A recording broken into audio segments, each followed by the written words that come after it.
শুক্রবার জুমার নামাজের আজান একবার নাকি দুইবার হবে জানতে চাই।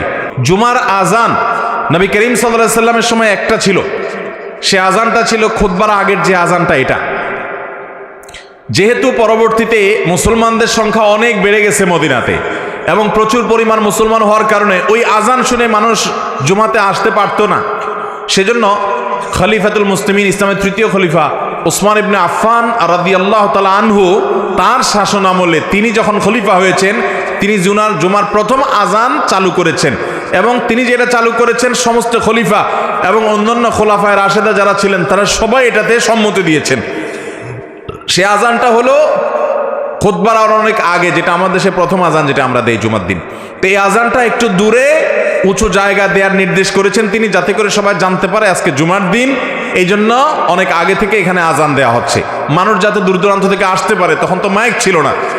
এই আমলটা যেহেতু সাহাবীরা সবাই মেনে নিয়েছেন এবং অন্যান্য খলিফা পরবর্তী খলিফা আলী রাদিয়াল্লাহু তাআলা মেনে নিয়েছেন, সমস্ত সাহাবা ইকরাম কেউ কোনো প্রশ্ন তোলেন নাই। অতএব আজকের যুগে যদি কেউ প্রশ্ন তোলে তাহলে বুঝতে হবে সে সাহাবীদের চাইতে দিন 1 ইঞ্চি বেশি বুঝছে। সাহাবীদের চাইতে দিন বেশি বোঝা এটা লক্ষণ ভালো হতে